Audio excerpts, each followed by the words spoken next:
Promoting creativity throughout a school is an important job. As a current educator, I have worked to develop a model to support other educators while guiding students to be their most creative selves. And it all begins with inspiration.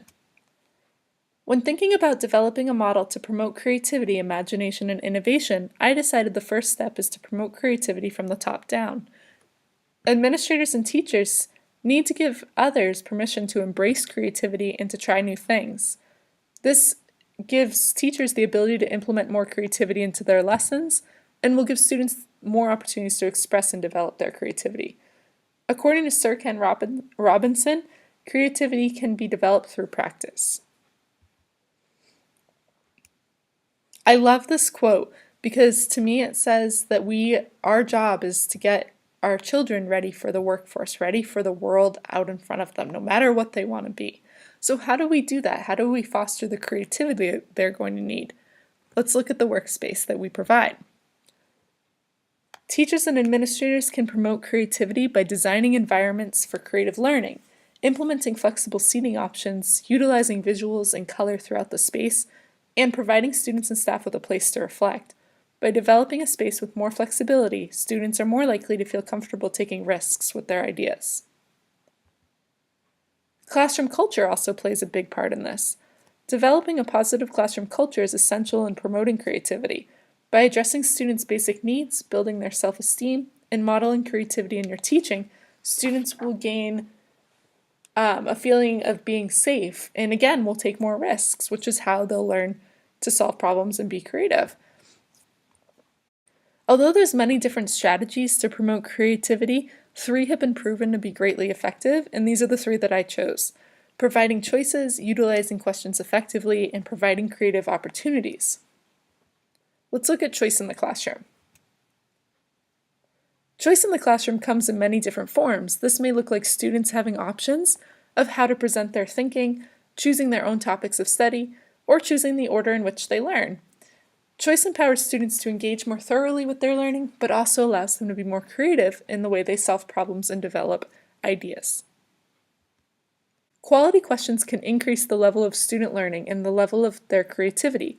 Karen Hess developed what she calls the cognitive rigor matrix, which is a combination of Bloom's taxonomy and the depth of knowledge. This suggests that questions that are open-ended and require students to do further research often spark more creativity and deepen critical thinking. There's a link at the bottom of this image because it's a little tricky to see, so please feel free to follow it for more information. With Little Red Riding Hood, Karen Hess gives an example.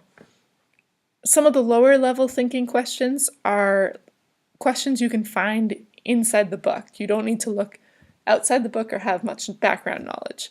Higher level activities and questions such as writing a telephone conversation or text message between Little Red Riding Hood and her mother explaining the wolf incident require the reader to take what they've learned from the book, apply other knowledge or new knowledge, and to apply it in a new way. So again, there's a link if you're having a hard time seeing this. You're welcome to follow, and there's much more information. One of the most effective ways to promote creativity is to provide students with many different opportunities to practice their creativity. For example, giving students the time to take part in creative play or field trips or discussions and problem-solving challenges are all important. Like any skill, the more a child practices, the stronger the skill will become. The final step in promoting creativity in the classroom is promoting reflection, and reflecting often. Reflection is a key component in developing creativity. This process allows children to think about what went well and what might they change in the future. It also challenges them to view their work from a different person's perspective, such as receiving feedback from a teacher or a peer. At the bottom of the slide, you can see some different ways to promote reflection, but really any reflective activities you can do help students develop their creativity. Promoting creativity is essential for students to be successful in our current society. According to Sir Ken Robinson, employers today are looking for innovative employees. And these skills begin with us supporting children as they develop their own creativity. Some resources you may enjoy are these 3 here on the slide.